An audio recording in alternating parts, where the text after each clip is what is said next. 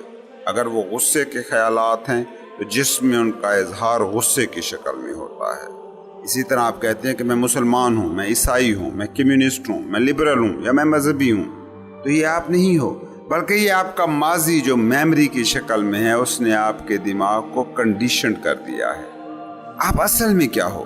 آپ اصل میں وہ کانشیسنس ہو، وہ آبزرور، وہ وٹنس جو یہ دیکھ رہا ہے کہ اب دماغ میں ایک خیال آیا، وہ غصے کا تھا تو جسم میں اب غصے کی حالت پیدا ہوئی جسے آپ ایک جذبے کے طور پر اپنے جسم میں محسوس کر رہے ہیں.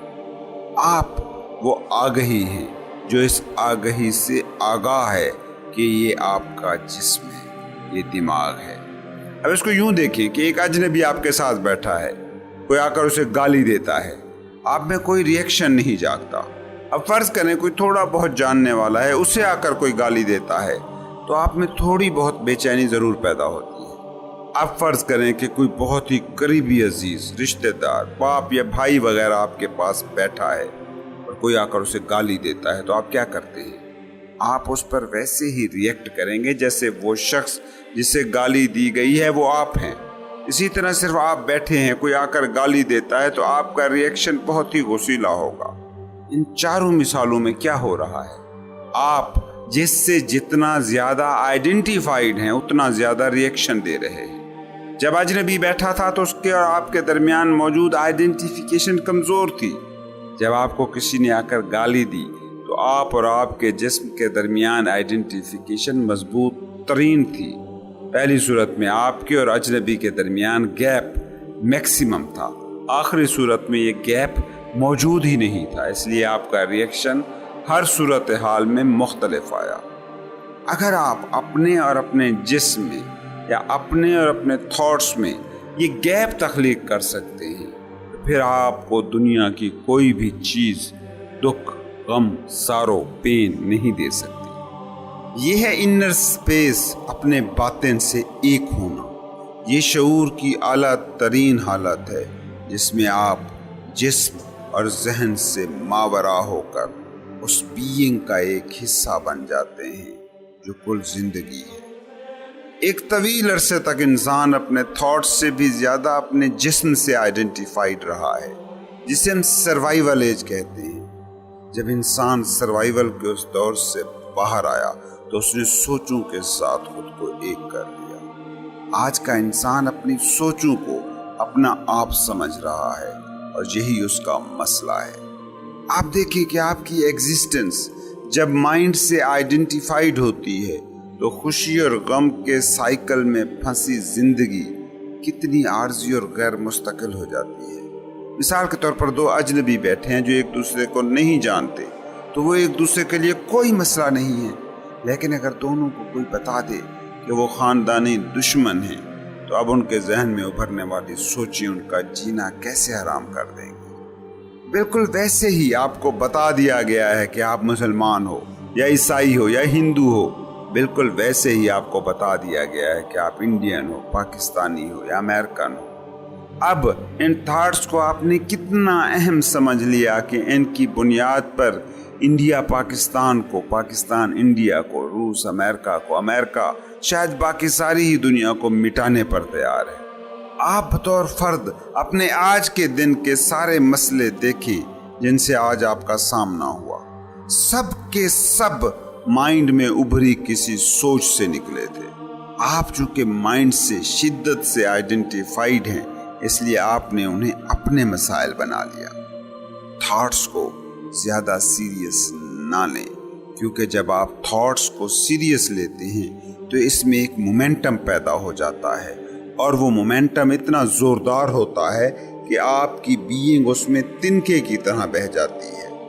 مثال کے طور پر ایک شخص نے آ کر آپ کو گالی دی، آپ کے دماغ نے اس گالی کا ایک مطلب نکالا اور بدلے اور جوابی گالی کے تھاٹس سوچے. اس پر اب دو قسم کے رد عمل ہو سکتے ہیں۔ فرض کریں جس شخص کو گالی دی گئی وہ بیدار انسان ہے، وہ کوئی صوفی ہے، وہ کوئی انلائٹنڈ شخص ہے، تو اس کا رد عمل کیا ہوگا؟ وہ دیکھے گا کہ اس کے دماغ میں یہ تھاٹس پیدا ہو رہے ہیں، اس کے اور اس کے ذہن کے درمیان ایک گیپ موجود ہوگا۔ اس گیپ کی وجہ سے اس کا ری ایکشن بس ایسے ہی ہوگا جیسے ساتھ بیٹھے کسی شخص کو گالی دی گئی ہو۔ لیکن اگر جس کو گالی دی گئی ہے وہ غیر بیدار اور دماغ سے آئیڈینٹیفائڈ شخص ہے تو اس صورت میں ری ایکشن مختلف ہوگا۔ دماغ اس گالی کو سننے کے بعد جوابی گالی یا تھپڑ یا مکہ مارنے کا تھاٹ سوچے گا۔ اب چونکہ اس شخص اور ذہن کے اس تھاٹ کے درمیان گیپ ہی نہیں تو وہ اس پر ویسے ہی عمل کرے گا جیسے یہ سوچ اس کے دماغ نے نہیں بلکہ اس نے خود کریٹ کی ہے، اور وہ جو ری ایکشن دے گا وہ آپ کو معلوم ہی ہے۔ اب آپ تھوڑا سا غور کریں کہ آپ تھاٹ کے ساتھ ایک ہیں۔ تھاٹ کی نیچر یہ ہے کہ اسے جب آپ کا یہ گہرا ساتھ مل جاتا ہے تو وہ بہت طاقتور ہو جاتا ہے۔ اب ہر تھاٹ ہی آپ کو کہے گا کہ میں اہم ہوں، اور سائنس کہتی ہے کہ ہمارے ذہن میں دن میں 60 سے 80 ہزار تھاٹس اوسطاً پیدا ہوتے ہیں۔ اب اگر 80 ہزار تھاٹس روزانہ آپ کو یہ بتا رہے ہوں کہ میں اہم ہوں اور تم یہ کرو تم وہ کرو تو آپ کی زندگی کیا ہوگی؟ ایک المیہ، وہی المیہ جو آپ دیکھ رہے ہیں۔ آپ ایک دن کے اخبارات کو اٹھا کر دیکھ لیں، اپنے گھروں کو، دفتروں کو، بازاروں کو دیکھ لیں اور چھوڑیں، اکیلے بیٹھ جائیں 2 دن تک، آپ کا دماغ ہی آپ کو پاگل کر دے گا۔ کیا یہ ہمارا آج کا سب سے بڑا مسئلہ نہیں ہے؟ آج کے دور کی اگر کوئی سب سے بڑی روحانی مشق ہو سکتی ہے تو وہ یہ ہے کہ تھاٹس کو سیریس نہ لیں۔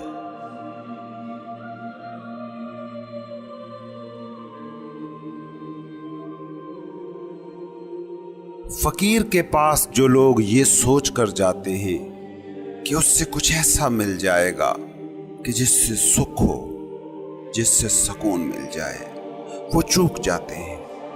وہ یہ نہیں سمجھ رہے کہ ان کی نظر میں وہ فقیر اہم نہیں ہے، وہ ضرورت اہم ہے، جس ضرورت کی تشفی کے لیے وہ اس کے پاس گئے ہیں۔ کتنے ہی مرشد ہیں، کتنے ہی گرو ہیں، یہ نہ کہیں کہ تھے اور اب نہیں ہیں، اب بھی ہیں، مگر اب لوگ چوکنے والے زیادہ ہیں، انکانشیس زیادہ ہیں، بصارت سے محروم زیادہ ہیں۔ جو اپنے گرو کو اپنا سب کچھ چھیننے نہیں دیتا، جو گرو کے سامنے اپنا سارا نفسیاتی ڈھانچہ توڑ نہیں دیتا، تو گرو چاہے جتنا بھی کامل ہو وہ اس سے کچھ نہیں پا سکتا۔ جو گرو کے پاس پانے جاتا ہے وہ کچھ بھی نہیں پاتا، اور مزے کی بات یہ ہے کہ جو گرو کے پاس اپنا سب کچھ ہارنے جاتا ہے وہ سب کچھ جیت جاتا ہے، وہ سب کچھ پا لیتا ہے۔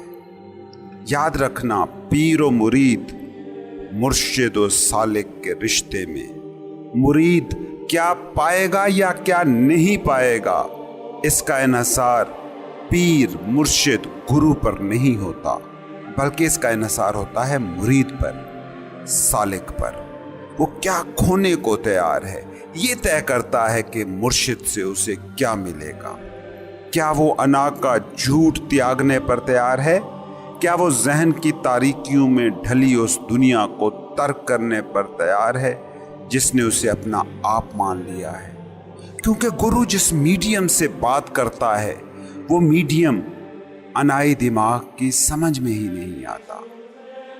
آج بھی آپ کسی فقیر کے پاس گزریں تو 99.99% چانس یہی ہے کہ تم فقیر سے چوک جاؤ گے۔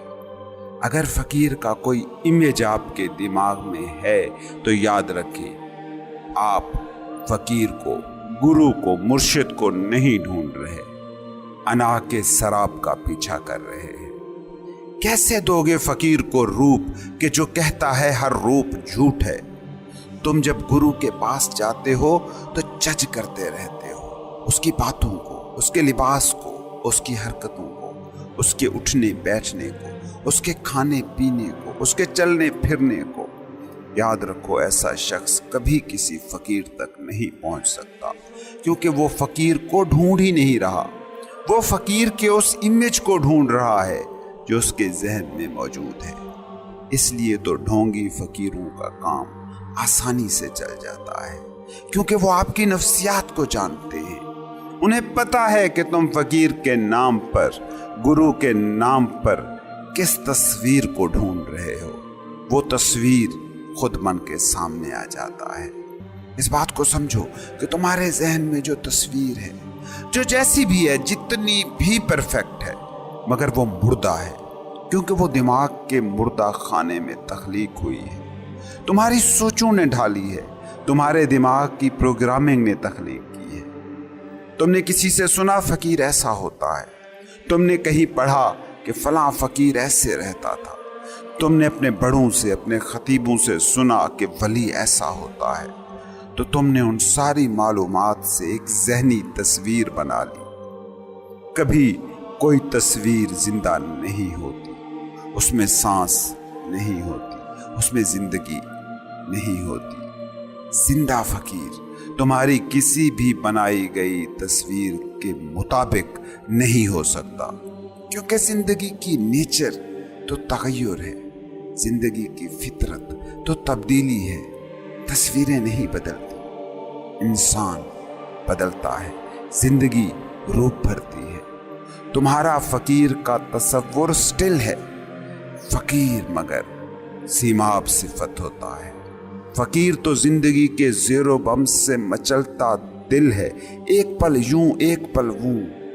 تم اپنی کسی بھی تصویر کے سانچے میں کسی زندہ فقیر کو فٹ نہیں کر سکو گے، بلکہ یاد رکھنا کہ فقیر کے پاس تم جاؤ تو وہ جان لے گا کہ تم کیا ڈھونڈ رہے ہو، اور وہ اس سے الٹ بیہیو کرے گا، تاکہ پہلے تو تم اس تصویر سے، اس تصور سے جان چھڑواؤ جو ذہن کے بندی خانے میں تم نے قید کر رکھی ہے۔ اور جیسے ہی تم اس تصویر سے جان چھڑاتے ہو تو پھر تم حقیقت کی دنیا میں آتے ہو، پھر تم اپنی تصویر، اپنے تصور سے نہیں ملتے، پھر تم واقعی مرشد سے ملتے ہو، فقیر سے ملتے ہو۔ اور مزے کی بات پتہ ہے کیا ہے؟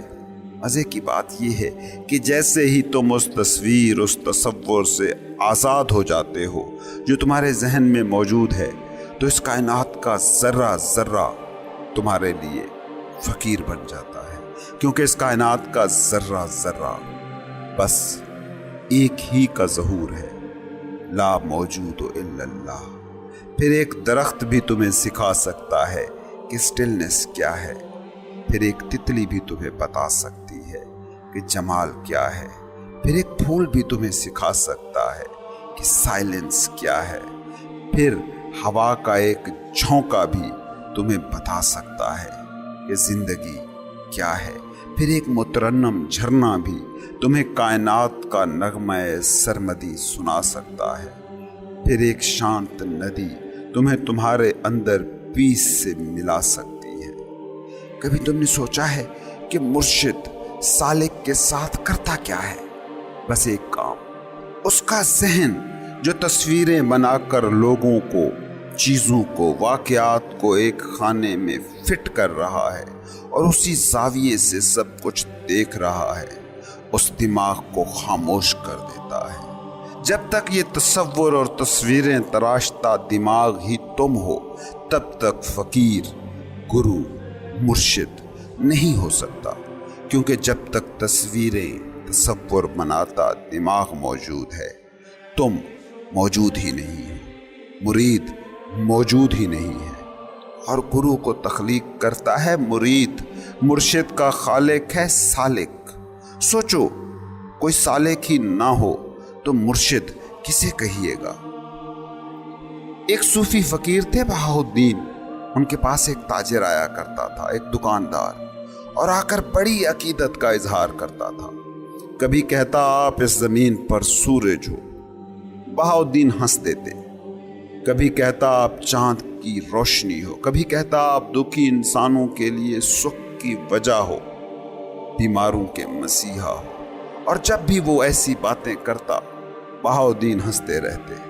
ایک دن بہاؤالدین کے خاص مریدوں نے کہا حضور کیا وجہ ہے کہ وہ شخص اتنے پیار سے آپ کی تعریفیں کرتا ہے، آپ کا اتنا احترام کرتا ہے، آپ کے قدموں میں بچ جاتا ہے، اور آپ ادب آداب کا خیال بھی نہیں رکھتے اور طنزیہ سی ہنسی ہنس دیتے ہیں۔ بہاؤالدین بولے وہ شخص مجھے ملتا ہی نہیں ہے، وہ مجھے جانتا ہی نہیں ہے، اس نے بس لوگوں سے سن کر ایک تصویر بنا رکھی ہے، وہ آ کر اسی تصویر کو پوچھ کر چلا جاتا ہے، اس نے کبھی مجھے دیکھا ہی نہیں ہے، وہ اپنے ہی ذہن میں تراشی تصویر کو آتا ہے اور دیکھ کر چلا جاتا ہے۔ اس لیے وہ جب مجھے کہتا ہے سورج تو میں ہنستا ہوں کہ آنکھیں تو اس کی بند ہیں، مجھے یہ سورج کیسے کہہ رہا ہے۔ وہ جب مجھے کہتا ہے چاند تو مجھے ہنسی آتی ہے، کس نے کبھی چاند تو دیکھا نہیں، بس کہہ جا رہا ہے۔ وہ میری تعریف کرتا ہے، میں ہنس دیتا ہوں کہ وہ کس کی تعریف کر رہا ہے، وہ اپنے ہی ذہن کے اندر موجود بت کی تعریف کر رہا ہے اور میرا سہارا لے رہا ہے۔ مرید بولے حضور آپ کی بات ہمیں سمجھ نہیں آئی۔ بہاؤالدین بولے آؤ تمہیں سمجھاتا ہوں۔ وہ اپنے مریدوں کو ساتھ لیے اس شخص کی دکان پر گئے اور صرف وہ جبہ اور ٹوپی اتار دی جو وہ اپنے آستانے پر پہنے رہتے تھے۔ اس کی دکان سے سودا لیا اور واپس چلے آئے۔ وہی دکاندار جو انہیں کبھی سورج کہتا تھا، کبھی چاند کا خطاب دیتا تھا، کبھی دکھی دلوں کا مسیحا کہتا تھا، انہیں پہچان ہی نہ سکا۔ بہاؤالدین اپنے مریدوں سے بولے یہ شخص ایک تصویر کو پوچھتا ہے، وہ تصویر جس میں جبہ ہے، جس میں ٹوپی ہے، اس کا مجھ سے کوئی لینا دینا ہی نہیں ہے، کیونکہ اگر میں سورج ہوتا تو کیا فرق پڑتا ہے اس سے کہ میں نے کیا پہن رکھا ہے، سر پر ٹوپی ہے یا نہیں ہے۔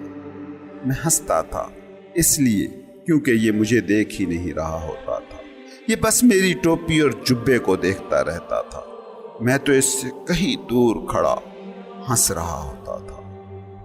وہ دکاندار جو خود کو میرا عاشق کہتا ہے، اس کے ساتھ میں 15 منٹ رہا، اس سے باتیں کی، اس سے سودا خریدا، وہ مجھے پہچان نہیں پایا، بلکہ الٹا مجھے کم عقل سمجھ کر اس نے سودا بھی پورا نہیں دیا۔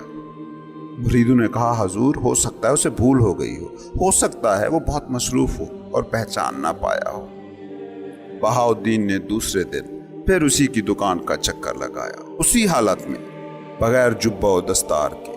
اس دن بھی نہ پہچان سکا، اور اگلے دن ہی نہیں، پورے 1 سال 365 دن تک وہ اس کی دکان پر روزانہ بلا ناغہ جاتے رہے۔ مرید تھک گئے، وہی مرید ساتھ ہوتے مگر وہ کبھی نہ پہچان سکا، حتیٰ کہ مرید کہنے لگے حضور بس کریں، ہم نے جان لیا، ہم سمجھ گئے، وہ آپ کو نہیں جانتا۔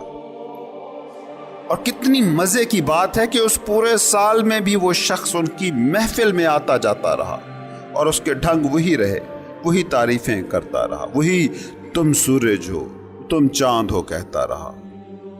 1 سال جب گزر گیا تو بہاؤالدین نے کہا کہ مت کہا کریے، بند کر یہ فضول یاوا گوئی، پورے 1 سال میں تمہارے دروازے پر آیا ہوں، تمہاری دکان سے سودا خریدا ہے، اگر میں سورج تھا کبھی تم نے میری حدت ہی محسوس نہیں کی، اگر میں چاند تھا تو ایک بھی کرن تو تمہیں نہیں چھو سکی، سورج تو دور تمہیں مجھ میں دیا تک دکھائی نہیں پڑا، تو سراسر جھوٹ بول رہا ہے۔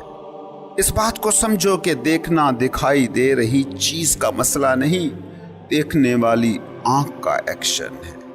پیر دکھائی دینے والی چیز تب بنتا ہے جب دیکھنے والا موجود ہو، جب دیکھنے والے کی آنکھ کی صلاحیت موجود ہو، جب دیکھنے والا اپنے ذہن میں موجود کسی تصویر کو، کسی تصور کو نہیں، سامنے موجود حقیقت کو دیکھ رہا ہو۔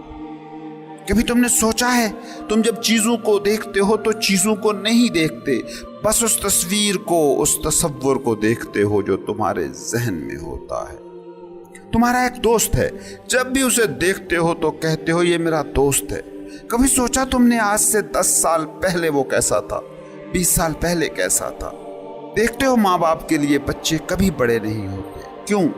کیونکہ وہ حقیقت کو نہیں دیکھ رہے ہوتے، کہ بچہ بڑا ہو گیا ہے، جوان ہو گیا ہے، وہ اس تصویر کو دیکھ رہے ہوتے ہیں جو انہوں نے اپنے ذہن میں بنا رکھی ہوتی ہے۔